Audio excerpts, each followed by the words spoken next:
everyone. Welcome to our monthly Lunch and Learn.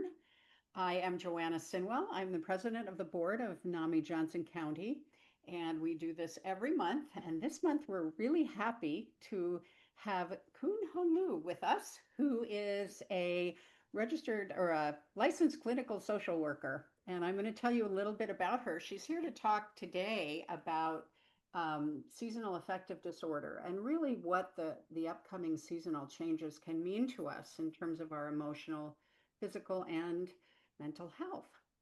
So thank you, Kun, for joining us. She brings over 20 years of experience as a licensed mental health professional, working with adults from all walks of life. Her clinical expertise spans a wide range of mental health conditions such as depression, anxiety, OCD, ADHD, bipolar affective disorder, and many others. She also supports clients through diverse life experiences, including adjustment to life changes and transitions, aging, attachment patterns, disability, education and vocational endeavors, family of origin issues, food and body image concerns, health challenges, identity, loss and grief, parenting, relationship dynamics, trauma, and more. She's deeply humbled and inspired by the wisdom and resilience her clients reveal through the shared open dialogue and authentic connection. So welcome, Kun, and Thank, let's get started. thank you so much, Joanna. So yeah, welcome everyone, and thank you all for being here. And thanks to Joanna for the introduction. I know it covers a lot of topics, but I think I've known I wanted to do counseling ever since I was in college. And then I had a couple of years doing crisis counseling after college, went into graduate school with getting a master's in social work and started doing this work when I was 25. And I've been doing this work for a more longer period of my time than I haven't. So I really had the gift and privilege of accumulating a lot of experience, meeting a lot of people, and learning so much. So yeah, so I've been I've been around the block for a little while. And so I am excited to spend this time with you today, exploring seasonal affective disorder and the broader topic of seasonal mood changes and mental health. We'll be looking at some possible causal factors for seasonal mood symptoms, how they can present differently in winter and summer, some seasonal stressors that can impact our mental health, as well as strategies for attending to our mental health through the changing seasons. I would like to thank Nami Johnson and Joanna for this opportunity. And it's, perfect timing since we're moving into fall this coming Monday. That will be the autumn equinox that marks equal amount of daylight and nighttime. And then we'll be moving into longer nighttime than daylight. So what is seasonal affective disorder? You might be surprised to hear that seasonal affective disorder, SAD, is not a standalone diagnosis. Instead, it is a specifier called seasonal pattern used for conditions like major depressive disorder and bipolar affective disorder, so mood disorders. The term SAD was first coined in the early 1980s by a psychiatrist and scientist, Dr. Norman Rosenthal. He and his colleagues at the National Institute of Mental Health used this term to describe a type of depression that follows a seasonal pattern, usually occurring in winter and fall. And they theorize that it is due to the lack of sunlight exposure. And they pioneered light therapy as treatment for SAD. And starting in about the early 1990s, the term SAD became mainstreamed into our awareness. So people with SAD experience depressive episodes that begin and end during a specific season, usually fall/winter, for at least 2 consecutive years and have significantly more seasonal episodes than non-seasonal episodes in their lifetime. Symptoms of depressive episodes can include persistent low mood, lack of interest and pleasure in most activities, fatigue, sleep and appetite changes, cognitive impairment, feelings of worthlessness and excessive guilt. And when episodes are severe, self harm and suicidal thoughts and behaviors can occur. So, how prevalent is this condition? Each year, about 5% of US adults experience seasonal affective disorder. It's more common in northern states where there is greater change in daylight and nighttime between the seasons. Approximately 90% people with SAD experience it in fall and winter, and the other approximately 10% experience it in summer. A term called winter blues is used for milder mood symptoms during winter months, and some surveys show winter blues can affect up to 40% of the US population each year. Winter seasonal symptoms can start as early as October. Symptoms tend to be most severe in January and February. And while, like I said, much less common, some people can experience summer SAD and summer blues. So now let's take a look at the differences in characteristics in seasonal mood symptoms. So for winter seasonal mood symptoms, so I would think part bear and hibernation tendencies. So we tend to feel heavy and sluggish, maybe lethargic, feeling sad, lower mood. We might have like more tearfulness.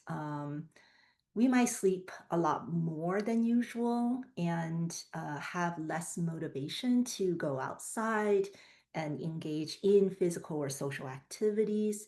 We can experience like a slower cognitive process. So maybe like our thinking speed or processing speed slows down. Maybe we might feel like foggy headedness or difficulty making decisions or just processing information.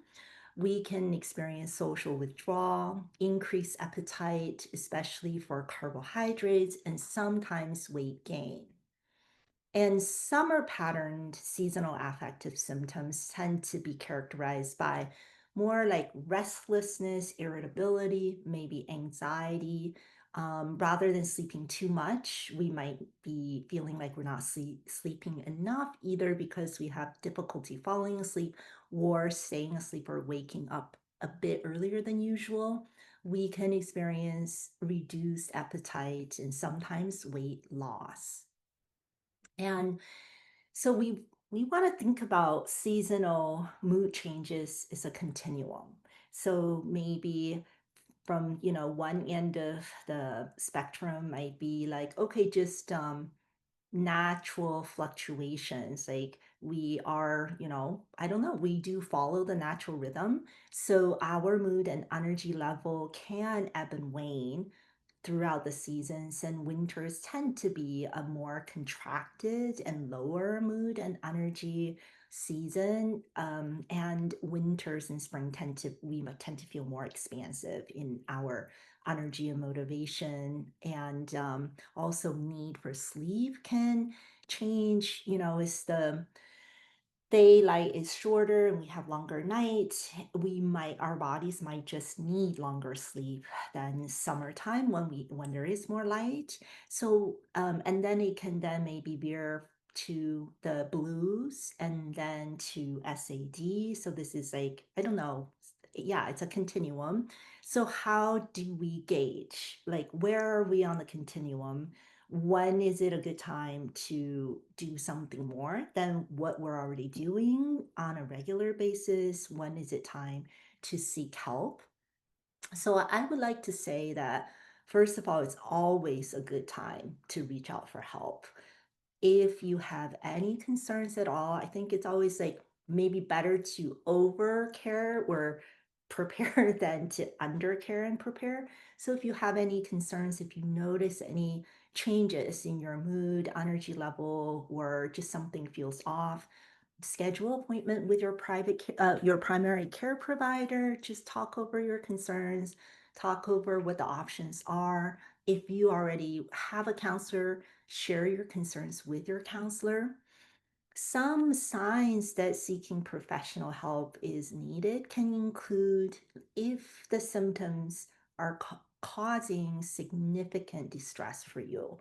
So it's not just having the symptoms, it's also like how are you experiencing them, the level of distress you feel about having them.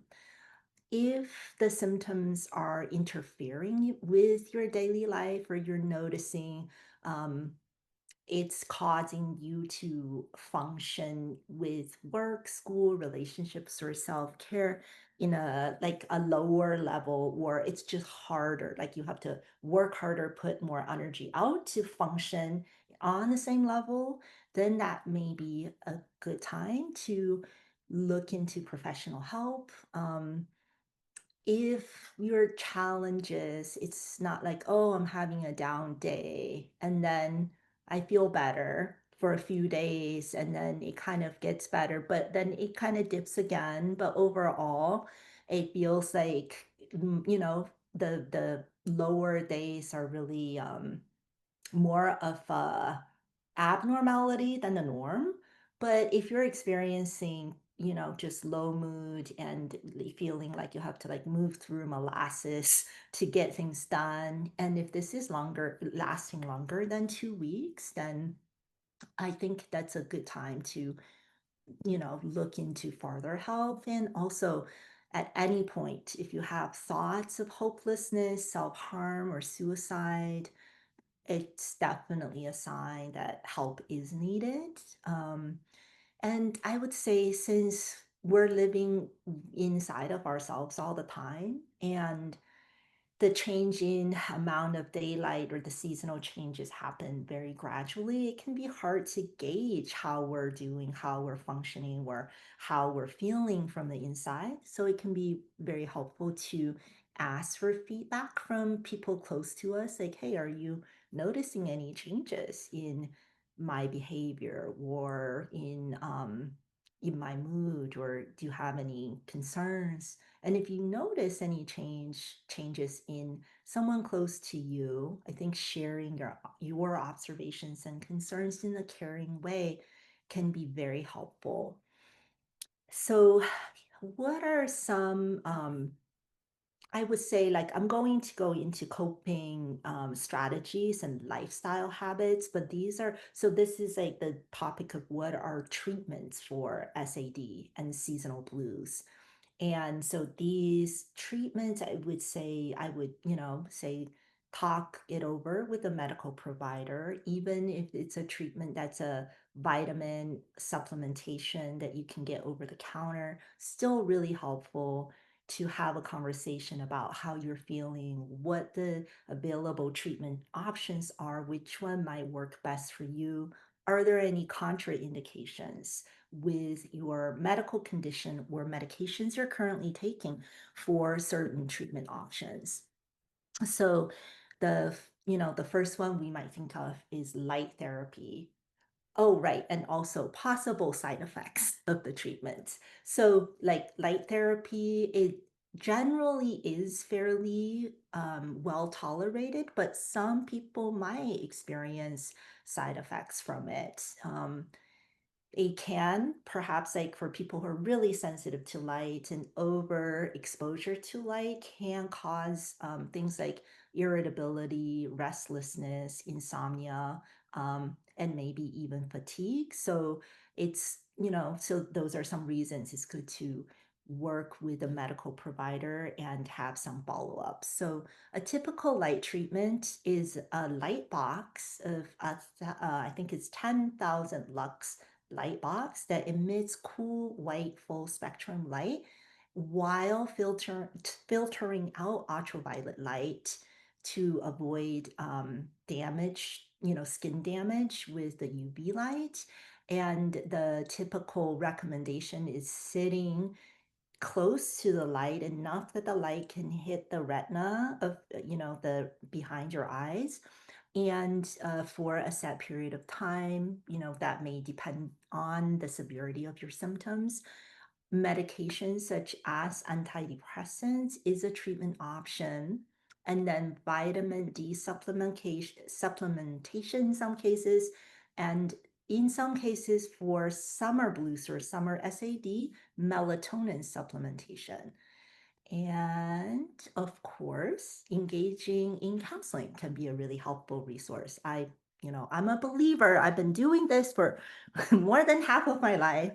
And I also have had a number of counselors throughout my life. And so I am like highly encourage it. I think it can be a very useful resource. And I would be glad to answer any questions you might have about that. And then finally, just want to mention that takes a lot of courage to reach out for help, and I think is well worth it. All right, now moving on, we're going to explore some possible causal factors for seasonal affective symptoms. So, I would just like to put it out there that, as a mental health professional and someone who has been really interested in learning about the brain and learning about the mind, and how we can work with our mind and this organ in a supportive way, and also really effective way, because I happen to think that this thing is pretty hard to maneuver at times, and it's really designed for survival and not necessarily happiness. And I was just saying to a long-term client earlier this morning, I was like, the movie Wild Robot. I don't know if you might have seen it. If you haven't, I highly recommend it. It's a beautiful 3D animation film. It's like a children's animation movie, but it really comments on the human condition in this day and age in some very sophisticated and I think optimistic ways. And one of the lines in this movie, the wild robot said sometime, or in this movie, I don't know that it was the robot, but anyway, one of the characters said something like, in order to survive, sometimes in order to survive, we have to go against our programming. And I would like to add that most times, in order to be happy, we have to go against our programming. And so I'm very fascinated by this programming. However, I think the field of mental health, brain, mind is still very much a mystery. And there's so much we don't know. So what I'm going to be presenting, I think of them as theories or educated guesses. So one of the most prominent theories is actually comes from Rosenthal, who coined this term, and it's about the circadian rhythm. So the circadian rhythm is the body's natural 24-hour clock that regulates virtually all of our body's functions. So that would, first we think about the sleep-wake cycle, but then digestion, metabolism, hormones, production of new cells, repair of cells, growth, immune function, cognition, mood, energy, um, you name it. And light has the biggest influence on the circadian rhythm. Light detected by specialized receptor cells in the retina, which is right behind in the back of our eyeball, sends signals to the brain's master circadian clock. And I had to learn this new term, and I'm not good about pronouncing it. I think it's called the suprachiasmatic nucleus, the SCN, and it's located in the hypothalamus. And it is theorized that, so when the light impacts the SCN then syncs up with every clock in the cells of our bodies. And this impacts the function of every cell of our body. And so it's theorized that with seasonal changes, um, and so the changes in daylight can disrupt circadian rhythm, leading to mood shifts. While light is the biggest source of influence, eating habits, particularly right, like meal times, stress, and exercise can also really influence it. Apart from the circadian rhythm, and I personally think like melatonin and serotonin, since they're both hormones, it's related to the circadian rhythm. So those are a couple of um, hormones that that's been discussed in SAD. So melatonin is often referred to as the sleep hormone. It is produced by the pineal gland in our brain that responds to darkness and then causes sleepiness. And this it's kind of like this teeter-totter effect of melatonin level and stress hormone. One of the stress hormones we often hear about, cortisol level, that causes us to fall asleep and wake up. So when serotonin level goes up and cortisol level goes down, that produces that allows us to fall asleep. And then in the mornings, the cortisol level would rise and melatonin level would go down, and then that causes us to wake up.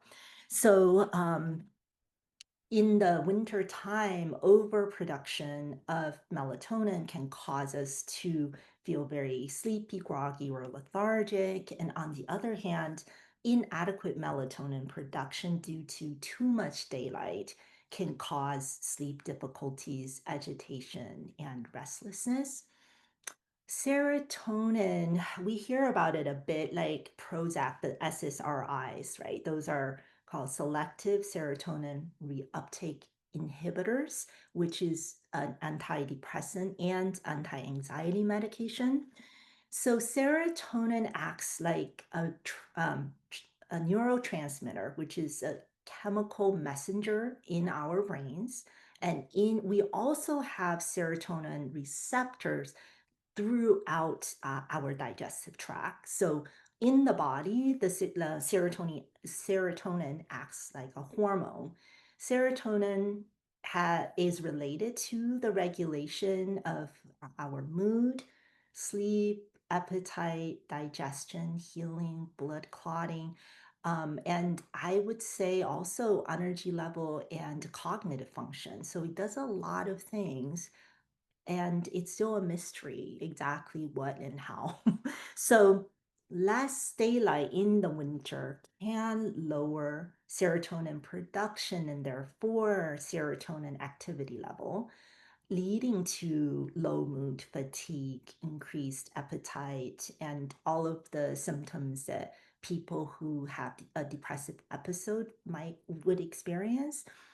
And then in the summer, excessive levels of serotonin activity can trigger anxiety, restlessness, decrease in appetite, and sleep issues. And now, so vitamin D, that is related to light, but not necessarily the circadian rhythm. So vitamin D level often drops in the winter due to reduced sunlight because um, our skin absorbs UVB light, and that is necessary for our bodies to produce this important nutrient. So lack of sun exposure, this is like not the eyes, but the skin, can cause vitamin D deficiency, which is linked to sadness, fatigue, muscle weakness, and depression. And in the summer, more sunlight boosts vitamin D production, which improves mood and energy. And that is like one of the possible explanations for why so many more people experience depression in winters compared to summer with SAD. Finally, genetic disposition impacting individual sensitivity to light and extreme temperatures impact on our bodies. Those are also like very likely causal factors, but I will not be talking about them in detail for the sake of time. And so next, I would like to just talk briefly about seasonal stressors that can impact our mental health. So with winter stressors, I immediately go to holiday stressors. So holiday season can bring both joy and challenges. So we can experience increase in financial pressure from purchasing gifts and other holiday related expenses like travel, hosting gatherings, mailing packages. We might have certain expectations for how holidays would go. We might, kind of stress and work hard to come up with the perfect gifts or to try to, host or be good guests at social gatherings. There can be travel hassles and demands of hosting gatherings, family conflicts or unresolved tensions can become more noticeable during this time. It just tends to be an emotional time. We might have different expectations for how things might go during this special time of the year. We might feel overwhelmed and exhausted by social obligations like parties and events. We might experience loneliness and really missing loved ones who live far away that we can't see, or grief for the loss of loved ones during this special time of the year. There can be changes in routine, like disrupted sleep or eating and exercise habits. And we also, there are lots of opportunities to indulge in treats and special holiday foods and alcohol. And then for summer, so while summer can bring relaxation and fun, it can come with its own set of stressors. So for parents, there can be, right, like increased childcare demands, lack of regular school support, maybe needing to transport your kids to summer activities or camps, just disruptions in routines and schedules. There can, and for everybody, like I think that there's kind of a social expectation or idea like, oh, summer should be a fun time. We need to take trips and take longer vacations or do things. And when we run into each other, oftentimes it's like, oh, what are you doing this summer? Or did you go anywhere? Yeah. And so there may be kind of like a feeling of social pressure to have experience, which can bring forth challenges because we might not always be in a position like time wise or financial wise, priority wise to make those things happen. And even when we do, or we can't, it's great. Like creating experiences and memories, I think is so important. And it also brings like a good stress, but added stress of planning and right, like it takes time, energy, financial resources to plan and participate in these experiences. And sometimes, right, we often say like, oh, there are some vacations where I feel like I need a vacation from my vacation. So next, I think that there can be some body image concerns that get highlighted in summertime, often triggered by wearing less clothing or water activities. And then we'll move on to coping strategies. So this is sort of like the last part of my talk. Um, First, I like to just talk about some year-around healthy lifestyle habits. I think of them as shock absorbers that give us a smoother ride as we move through the bumps and terrain changes in life. And so these take active, persistent, cultivating, attending, or active practice um, throughout time. It's not just something we could do for a short period of time and then we're set. But no, it's right. Sometimes I think about the work of taking care of ourselves so that we could be as resourced and regulated as possible to meet life is like swimming upstream. If we don't swim, then we just go downstream. So the first one, I call it mindset updates. So I draw a lot of mindset information and work from a Stanford site health psychologist, Kelly McGonigal. She wrote a book called The Upside of Stress, which has been super informative for my work. And it's written for like all of us, everyday people, not for clinicians, just for everybody. So I highly recommend it. It's called The Upside of Stress by Kelly McGonigal. So she says that her definition of mindset is a mindset is a belief that impacts our experience of reality. So the stories we tell ourselves or like the frame that we put around an experience is really powerful in terms of how we are impacted in terms of our quality of experience. And so the first and foremost, we just talked about the stressors. So a mindset shift or update around stress can be super helpful. So Kelly McGonigal says that for her, stress is what gets activated when I care about something deeply. And so to live full and vibrant lives entail that we experience stress. And she quoted a large population study, maybe like 35,000 people. I can't remember who conducted it, but it was a study that was done over a period of 7 years. And the conclusion was that it was not stress, the level of stress, but the belief that stressful is harmful to our health that actually correlates with the um, the death rate and the disease rate of the people that they followed. So that was a very surprising and powerful finding. And so, yeah, so let's update our mindset around stress. Like, it's not right. Like, okay, it's stress is just part of life, and we're gonna do our best, and not all stress is created equal. And let's do our best to choose the positive stressors. So, like I said, like doing things that we enjoy or that challenge us, like preparing for this lecture was actually quite stressful. It took so much more time than I had ever envisioned, but it's also such a good stress. So, whereas I feel like being subjected to things that we can't change or leave, that can be toxic stress, and that's another area that that is totally fair and needs to be attended to, but they're not all created equal, so to keep that in mind.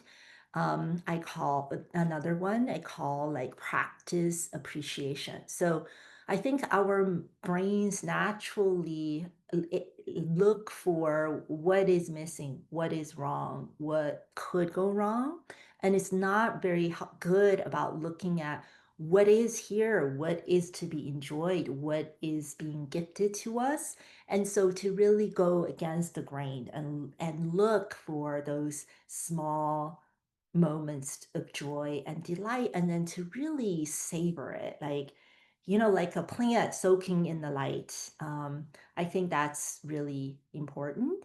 So, and another technique that's really interesting, apparently research shows a significant positive impact on levels of happiness, is to actually choose something we currently have that we really love and appreciate and cherish, and then imagine how we feel or what our life might look like without it.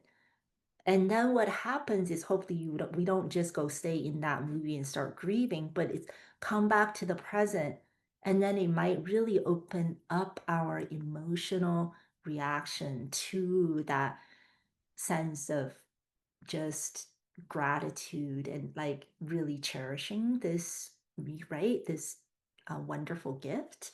Um, Another one, I would say mindset update or shift is about integrating change and discomfort as a natural part of life. So when I'm talking about the stressors, without this mindset, it might be like, ooh, those are stressors. What I do, I gotta manage them, get rid of them, and then we kind of bunch up. But instead, maybe we could relax and soften and say, like, yeah, those are, stressors, but they're good stress. And stress and discomfort is just part of life. It's not all of life, but maybe I don't have to try to get rid of them. Maybe I could just experience them and move forward. It might give us a softer and more enjoyable ride that way. And then focus on what we can control and try to let go of what we can't. So the serenity prayer. Um, Finally, I think it's so important, helpful to cultivate a strong, kind inner dialogue. So, what we say to ourselves about ourselves as we're having experience, it's so impactful. That's probably the single most impactful thing in my quality of experience or quality of life anyway. So how do we replace that default? The default tends to be self-doubting and self-critical or self-defeating. So how do we shift that to an unconditionally kind, encouraging and befriending self-talk? So I'd say make it a game and give it a whirl. Next one, consistent exercise. So there is such a huge body of research that show how physical exercise can powerfully impact our mental health in such a beneficial way. So I'm just gonna put a huge plug to it. It really is not only good for our mental health, it's also good for our physical health. We are built to move. And I would say start with just thinking small. Like I often suggest to my clients, set a timer for 45 minutes for an hour. And when that timer sounds, you take a pause, you get up, you move, maybe you feel out your body. Am I thirsty? Do I need to go to the bathroom? Do I feel like my body needs to move? And just move for a few minutes. Even like going walking down the hall to get some water or right. Not sitting still for hours on end is super helpful. And to think about these small increments over time can actually add up to quite a lot. And, research says that it really doesn't matter whether we're doing like an hour every day or, we're just doing an hour chunk or we break it down into smaller chunks. So I really encourage that. But also, when we're moving, when we're doing functional physical activities, to relate to it as physical exercise, that really does have an impact in how our body experiences it. And it helps us like actually reap the benefit when we have that intention and categorize it as physical exercise for the purpose of health and well-being. To start an exercise habit is one thing, and then to keep it is also challenging. So I would say if you don't have a consistent exercise habit, you want to start one, just start with what sparkles your joy. There's so many options to move our bodies. So do what really feels like easy, enjoyable, accessible, and then maybe go build from there. We know to cover the bases to have, so I think about three slices that make up a pie. So it's cardiovascular, um, work like activity, cardio. So a brisk walk would fit into that category. And then there is flexibility, mobility training. So that's like stretching, yoga, or working on the range of motion in your joints. And then there's strength resistance or strength training. And it's good to kind of cover all three. But I would say just start with really like what sparkles joy for you and exercising with others, like taking a walk, joining a gym or fitness class or uh, a sports team, dance class. So all of those can really help with consistency of exercise, but it can also meet some of our social needs, like this need for social support and connection. Next, getting adequate and restful sleep. So, how much sleep we need from body to body can vary. For adults, it tends to be 7 to 9 hours. And a sign of healthy sleep is waking up feeling refreshed and ready to start your day. So I would, encourage like going to bed and waking up around the same time every day. This really, and including the weekend. So this really helps with our right? Like regulating our clock, our bodies would know, okay, now it's time to wind down and now it's time to get up. And so it makes that like just, yeah, falling asleep and waking up more easily. Like that can really help to create a like relaxing bedtime routine, limit screen time before bedtime so that our bodies and brains can be like prepared and primed for entering that sleep state and make your bedroom quiet, dark, and cool place can support restful sleep. And then finally, I'm a big fan of having a regular, I call it like feeding schedule for our bodies. So I say like our bodies are like our pets. I mean, yeah, we are like, we really are animals. We are thinking animals, but we are animals. So for our bodies to know like when we're going to get fed is really helpful for like it helps it feel calm and safe. It helps our digestive system to start priming and producing digestive enzymes. Like that starts to happen before we actually ingest food. And and it's also very helpful for right the regulation of circadian rhythm, and it supports digestion and steady energy supply. And eating a wide variety of fruits, vegetables, whole grain, quality protein, healthy fats if you can, um, and limit ultra processed foods, sugary foods, and drinks, and access caffeine or alcohol. And on this topic, like keep in mind that alcohol is a depressant. It can disrupt the sleep cycle. And so if you're experiencing low mood, then it is helpful to limit alcohol intake. And finally, hydration is super helpful for our body and brain's health. Our brain is mostly water. And you might want to think about it as a sponge. And so when we're not supplying the water, it can cause brain fog and cognitive impairments. And drinking, like couple glass of water, not like in one gulp. Research shows that sipping water slowly throughout the day is like watering the plants, like a little bit at a time, it works much better for our bodies to absorb that water than just dumping a bunch in all at once. But in the mornings, drink a couple glasses of water, like think about hydrating our brains. And that's helpful for mental health for sure, but all our cells appreciate it too. Um, I think, I have also prepared some, just maybe quickly going through it, some specific winter mood care and summer mood care strategies. And I'll just run through it because I know that we're approaching, like we're toward a few, 12 minutes till one.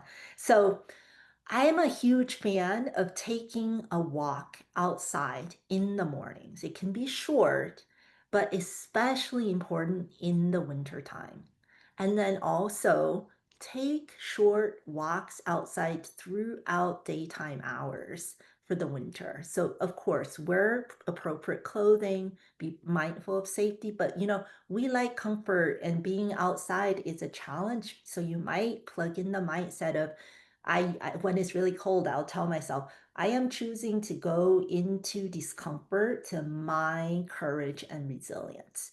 And so, since we know daylight is so important, and especially morning light is like especially helpful for regulating the circadian rhythm.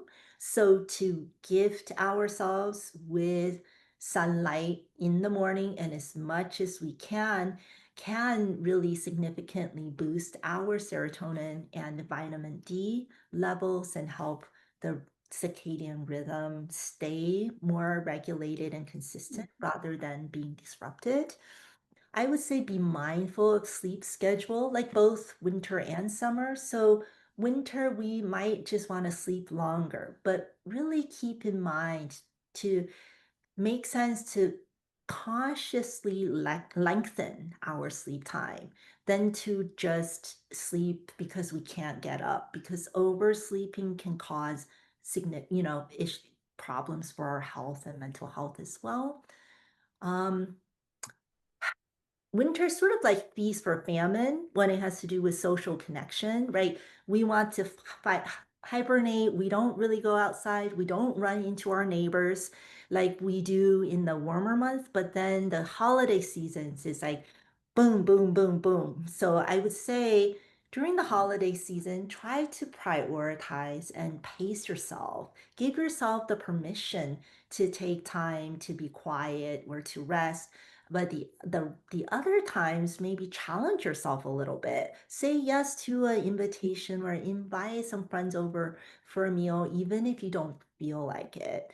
And setting realistic expectations for the holidays, cope ahead a little bit, set a holiday budget or have a plan for what gifts you want to get and try to not overspend or overdo it, and being mindful of your choices about food and alcohol.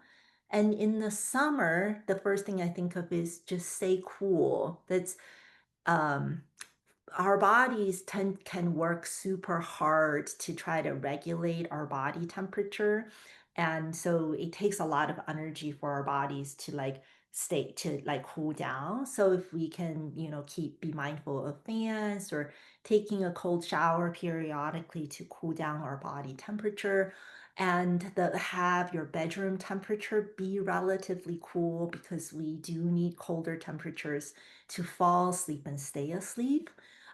We might consider reducing bright light exposure. That might mean wearing sunglasses or wearing a hat with a rim. That might be helpful to use blackout curtains in the mornings when it gets light at like 5 or 5:30 in the morning, so you can lengthen your sleep. Be mindful of try to regulate your sleep, awake times, meal times, exercise routines as much as possible, because our routines tend to get disrupted in the summertime. Staying hydrated when it's hot and humid is super helpful, and limiting the stimulate like caffeine and alcohol use, because it can increase anxiety, and alcohol can disrupt sleep. The sleep cycle is also a depressant. So those are just some things to keep in mind. So this concludes my presentation for today, and yeah, and I think we have a few minutes for questions, and if you Sure. have questions. That's wonderful. I have to add something in your discussion about reframing stress. Someone very wise once told me, I don't know how many of you might be fans of the Ted Lasso show, but Ted Lasso at one point says, um, "Be curious, not judgmental." Mm, I've used that several times in order to just sort of stop myself and think about what I was feeling and what was causing the feeling. And that has helped me a little bit rather than just jumping immediately into a reaction. I'm more curious. I collect the data. And so, anyway, someone very wise once told me that, and I thought I'd share that reframing trick. Yeah. yeah, yeah, I love that Yeah. mindset update. Yeah. Yeah, yeah. I like to call it like, I mean, it's an aspect of cognitive practice. So sometimes I say, think of it as strength training, but rather than with your muscles, it's with our mental habits. Mhm. And it can take some time and effort and consistency over time, but we really start to notice a big difference in terms of Right. how our emotions, thoughts, and reactions or behaviors get impacted by these mindset updates. Right. So, yeah, thanks for sharing, Yeah, Julia. I have a question. You mentioned light therapy. Is there a particular like spec of lumens that you should look for?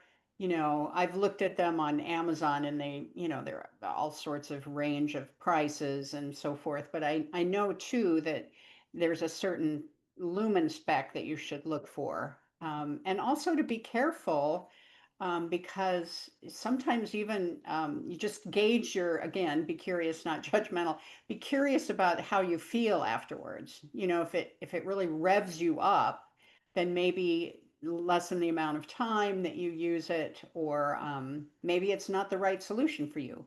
Mm. Maybe a more gradual daytime exposure is better. But anyway, so what are your thoughts about that? Yeah, I have sort of typically referred the light therapy to medical providers, right? In the sense that I think of it as a treatment, like not so different from antidepressants. Ah, And yeah, like even though a lot of insurance, some insurance policies actually can like cover a light box if you have the diagnosis, and a lot of plans don't cover it. But I still think of it as a medical equipment. So I yeah. try to stay away from the recommendations Ah, and specific types. And so, so I would kind of defer to medical providers. I mean, it's the same like with light boxes we could purchase and vitamin D or melatonin, right? Those are all the things like we don't necessarily need the prescription for, but still could be helpful to check in with a medical provider. Um, yeah. And then on that topic, it's interesting, there is new thing. It was developed in Finland, and I learned about it a few years ago. It's called the human charger. If you Google it, there's a company that make it in Finland because they have a lot of, yeah. right, because of their location, a lot of people struggle with depression in the winters. And it's a earbud that plays music, but also shines light in through the ear, and Oh, it's supposed to hit the SNC. So the plate, the region where the circadian rhythm, our master clock is. So it's like rather than through the retina, it's light reaching that region directly, and it's supposed to also be effective for treating SAD. I don't know a whole lot about it. I have a client, they're like, it was like $100 or 150. Like it wasn't super expensive. And one of my clients with SAD was like, what the heck? I'm gonna try it. And she really liked it. She didn't have side effects. And she was like, hmm, it's really nice because I don't have to just sit by a box and have it reach my eyes. Like I can walk around, I can listen to a podcast, I can listen to music. Um, so it might be a little bit more user friendly, but that was also just an interesting thing to keep in mind. yeah. It would also work for jet lag, I guess. Ah, As with the light, I guess the right, light right. source would, right? If you're just trying to reset yourself. Yeah, the human charger. Does Yeah. anyone have any other questions or comments? No, I think looks like we're Ah, good. you covered quite a bit. Yes, you did. Thank you. Thank you guys so much for having me.